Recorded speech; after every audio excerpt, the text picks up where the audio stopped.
everybody, it's me, Laura, and today we're going to create my ring of roses, and this is design number 632, and this is going back, we're talking old school for me. So I'm going to show you how to create this eggshell design, and we're going to be doing it without any electrical tools, so no drills or anything like that. However, we are going to be using our clay gun. And I know for many of you, you're thinking, okay, clay gun, okay, it's actually a clay extruder. I don't know. I just always seem to call it a clay gun. And I've heard other people, at least where I live, kind of call it that too. So please forgive me if I don't call it an extruder. Anyway, I am taking a length of this rope, and I want to say I cut this down to about 3 inches. And then I rolled it up. And from here, you know, for me, I don't measure it. I don't measure this particular piece. I just kind of take it down to what I like the best. But more often than not, when I go to measure it, it usually is about, 3 inches in length. So we're going to put this together where both of the ends meet. And then when I do that, I'm going to bring in my burnisher, or you can use a knitting needle too, and just kind of burnish those 2 ends that you cut at, where they got cut, burnish them together so that it's a nice joined kind of piece.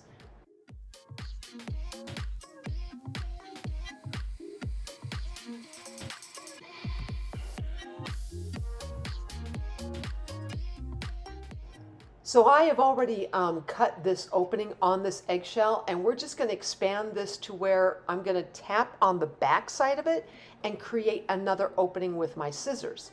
And once I have this opening kind of cut open a little bit, I'm going to go ahead and cut it until I get a nice rounded, larger opening. And we're going to have a larger opening on both sides. So it's going to create like this sort of ring, if you will.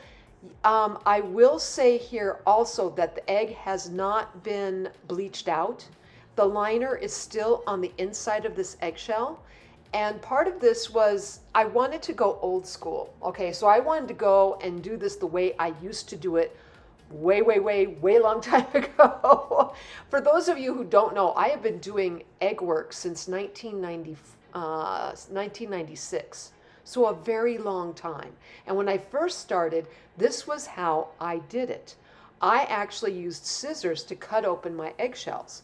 And mind you, it seemed like, well, isn't the shell going to crack a lot? It did, but the liner helped a lot. When I went to go and put this underwater, and that's what I'm trying to do as much as I can here, put it underwater and cut it, it keeps the shell kind of, gives it a little bit more stability. That's probably the best way to put it. That water kind of gives it a stability I wouldn't normally get otherwise. And when I cut it in the water as much as I can right here to show you, I do believe that liner on the inside of the eggshell helps to make it where the cracking does not happen that much. It's almost like it works for you when it's wet, and then when it's dry, it doesn't do that as much. It seems like it's easier to crack it. You might be noticing also that with my little small needle point kind of scissors here, I'm taking a little bit of that shell at a time, and I'm just cutting off a little bit as I go. This way then I can judge just by looking at it, okay, do I like that opening or not?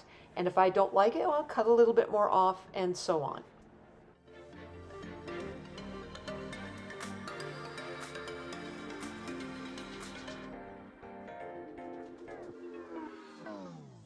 Okay, now that I've got the shell cut the way I like, I'm using a little bit of super glue on that base, and yes, this base has not been baked yet. And I'm placing my shell right down onto the base, using my finger to push down just slightly on that shell so that it will attach and adhere well.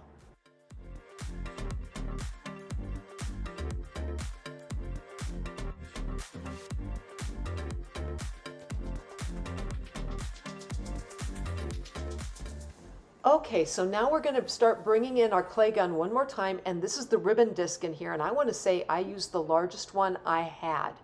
And I'm just kind of squeezing out a little bit of that ribbon that's coming out of my gun here, and once I have that, I'm going to cut this in half because I got a pretty good length of it. And we're going to take one portion of it, and we're going to start somewhere on this ring and start forming it right around that edge. Now, I know this edge is really raggedy, And yes, there's a possibility you'll start getting like little crumbly pieces from the shell off. That's fine, take that off. Let this ribbon form around the edge where it will be allowed to go, okay? And make sure that you press it right over the front and back side, okay? Don't press it really hard, just enough that you can kind of get over that edge and that it encases that edge. That's really what this ribbon does for you. I can't tell you how many of these eggs I've made over the years. And when I've done them, it's been a success, so much so. Oh, big time.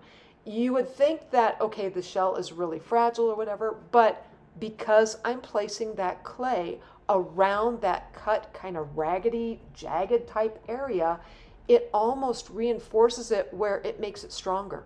And the nice thing about this is it creates a little bit of an environment for you to play in. Now, with all of this being said, and with me doing what I'm doing here, I have not yet baked this eggshell. So in other words, the base is still got fresh clay on it. It has not been baked. And really, I did not bake this design until the very end of my video here. So in other words, I got the whole thing together and then I baked it. All right, so I've also brought in my burnisher here and I'm just scoring this where that ribbon was, and you could tell all the way around, it's creating this really nice pattern for me. It was really how I created my frame when I was doing my eggs. And I didn't really have another way to do it. And this seemed to work really good. Now I do have some extra little gunk I get every once in a while. I take it off either with my Exacto knife or sometimes I'll just knock it down onto the egg itself and smooth it out. Now once I have it where I scored it on the outside, I also come into the eggshell itself and score it on the inside too. This way then I go ahead and I get a nice look on both sides of the eggshell where I've done that scoring. Plus, this gives it a nice way in which I've encased that edge of the eggshell. So when I go to bake this, it'll actually strengthen that area so cracking will not happen. Now, once I have this particular ribbon all scored up on both sides, we're going to go ahead and place another ribbon over the other opening that is still yet to be dealt with and repeat what we did on the first opening.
All right, so now I'm going to create my large rosebud, which has got the 5 petals to it.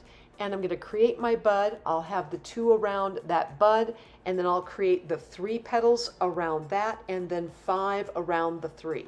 And if you want to have more of an instruction on how I do my roses, I have a video I did about a couple years ago. So go back into the history of my videos and check out my roses video. It'll give you a very in detail how I do it. And really, actually, with that being said, I'll also go ahead and drop the link in the description area on this video. So if you need to go and watch that, you can. I'm also going to be doing my leaves, and there's also a leaf video, so check that out as well.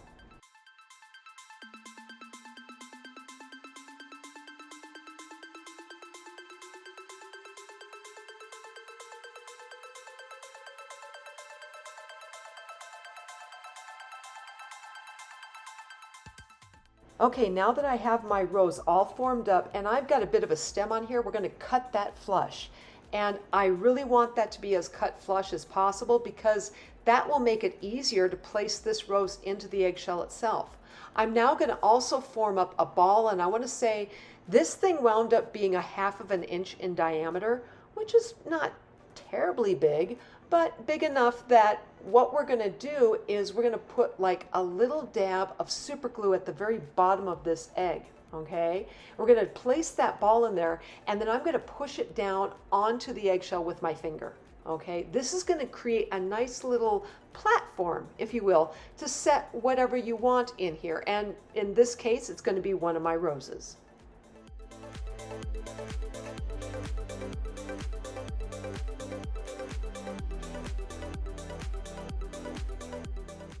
Now, it was such a funny thing when this happened. When I placed this rose in here, I was planning to place it so that it would sit upright, where the rose would be facing right up into the shell.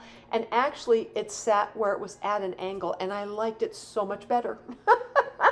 And it's one of those happy accidents. What can I say? I then just used my little burnisher to score down the backside into the base, where the rose would connect into the base. So I wouldn't have to worry about trying to come back in later with my super glue and make sure it's all, glued up well. Once I had that rose in there, then I made up my leaf, and I took that leaf and placed that right at the base of where the rose was. I then made up a few more of those leaves and placed them right around the rose.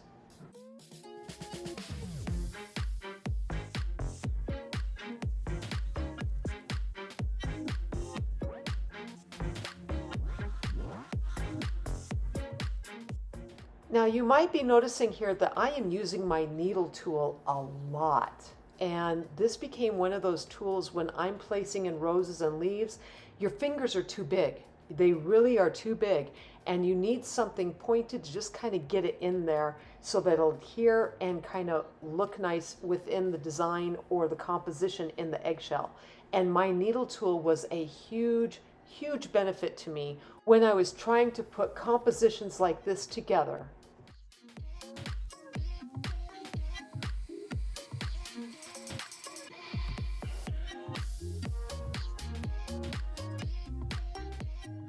Now, to help this design look just a little bit better, I went ahead and placed a few balls right around the base of where the rose and the leaves met. Sometimes when I place those leaves in there right up next to the rose, where they join together does not look really good. So placing in a couple of balls and using my knitting needle to make a little indent is a nice way to finish it all off.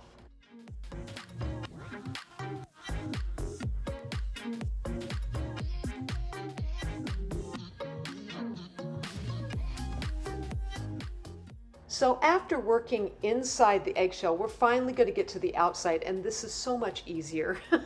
This is so much easier to work on than trying to work inside the egg. I mean, we are talking a chicken egg, so it's a tiny little environment in there. Tiny little itty bitty. Anyway, I made my 3-petal rose here, and once I did that, I put just a dot of super glue right at the top of the eggshell and placed that rose right over it.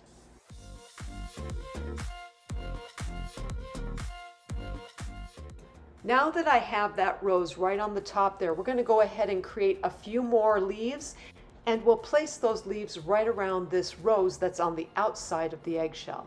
So for now, I'm going to go ahead and let you guys watch my hands talk as I finish up my ring of roses design.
Okay, so for me, this is kind of a little bit plain. So I decided to go ahead and make a couple of my pulled hearts and place them onto the edge of the eggshell design.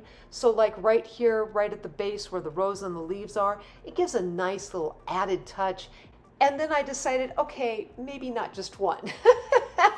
So I created a second one and I thought he could go right down at the very bottom where that larger rose was. Once I did that and I put those both on the front, I thought, one more, just one more. So I created one more pulled heart and I placed that on the back side.